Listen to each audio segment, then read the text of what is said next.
the strategic gateway of the Horn of Africa. The continent's longest mainland coastline meets a hyper-modern, completely cashless mobile infrastructure. Just off those shores, heavy urban development and commercial real estate reconstruction are driving serious capital through the city blocks. Yet operating inside this boom requires navigating extreme physical constraints.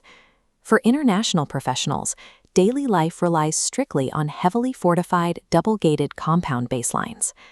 Relocating to this region offers access to massive, high-yield professional contracts, but extracting that value demands you pay a steep, continuous hazard premium. Every calculation you make here comes down to a direct trade-off between elite earning potential and your physical freedom of movement. You do not come here for standard digital nomadism. You come here to navigate a highly specialized expat security matrix. Welcome to the 158th reality. This map highlights 3,330 kilometers of strategic coastline at the critical trade crossroads of the Indian Ocean and Red Sea. Internally, the region maintains strict geopolitical fragmentation, requiring you to account for an absolute security border between the southern Mogadishu sector and northern Somaliland. But while the physical borders are heavily fractured, the digital borders have completely dissolved into the hyper-dollarized EVC Plus network. The entire domestic economy operates almost entirely without paper currency. It runs continuously on digital US dollars, powered by basic mobile telecom networks. Local vendors and citizens utilize basic USSD codes on standard feature phones to execute instant, secure financial transfers. The reach of this technology covers the entire geography.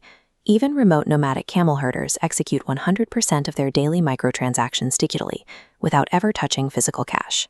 The nation has bypassed traditional banking to achieve absolute financial fluidity, yet crossing its physical borders remains one of the highest friction logistical hurdles on Earth. Getting access to this digital grid requires clearing a strict 2026 entry framework. For almost all global passports, including the US, UK, EU, and India, independent travel is heavily restricted. This flowchart tracks the primary bureaucratic firewall. Before you can even board flight, you must secure a letter of invitation.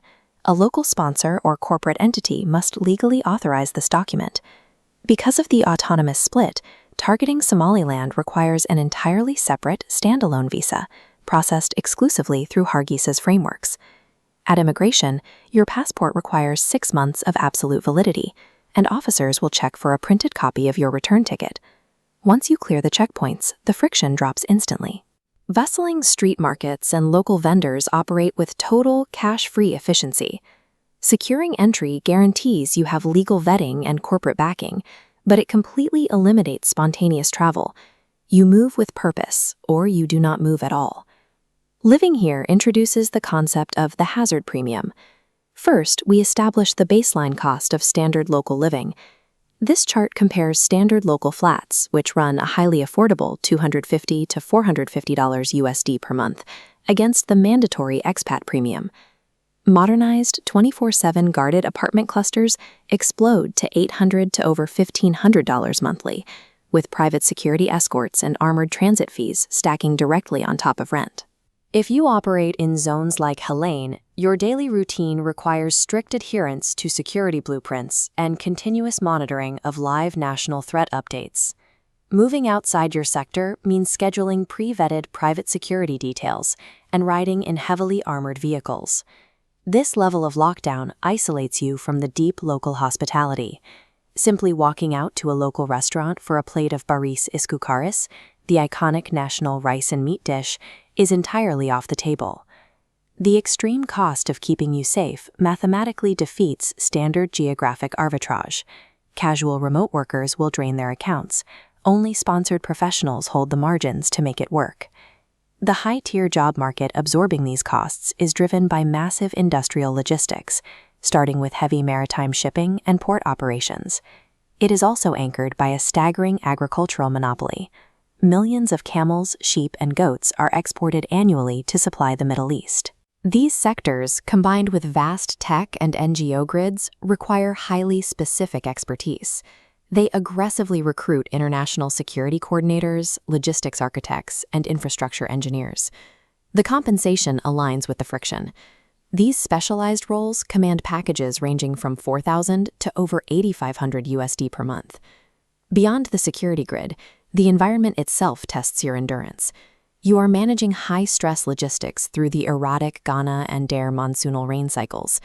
Your absolute best operational window falls between December and February. During this dry season, northeast winds drop the humidity and keep the coastal breezes tolerable. The massive salaries reflect this reality. Institutions are paying a premium for your extreme physical resilience in a harsh environment, not just your technical skill set. This brings us to the Horn Relocation Matrix. We map the data to determine if your specific professional profile justifies paying the hazard premium.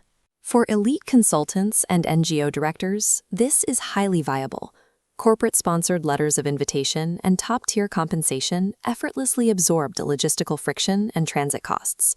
For adventure media and fixers, exercise extreme caution. Route your logistics strictly through Somaliland's stable checkpoints in Hargeisa to bypass the budget-draining armored escort costs required further south. For standard digital nomads, this is a hard rejection. The total lack of physical freedom and the $1,500 base rent for fortified housing erase every standard benefit of remote work. Survival and financial success in this specific theater depend entirely on securing heavy institutional backing and adhering flawlessly to strict security protocols. The 158th reality of Somalia is an intense lesson in resilience and digital advancement. It yields high rewards strictly to those willing to trade physical autonomy for elite corporate access. A beautiful, complex stretch of coastline building a quiet fortune on the digital dollar. Would you baseline your next remote workspace inside this highly strategic, cashless Horn of Africa crossroads? Drop your assessment in the comments. Next stop, South Africa. We're breaking down advanced multi-capital economies, deep mineral mines, and the wild savanna frontiers. Subscribe to uncover the true data behind global relocation. Stay real.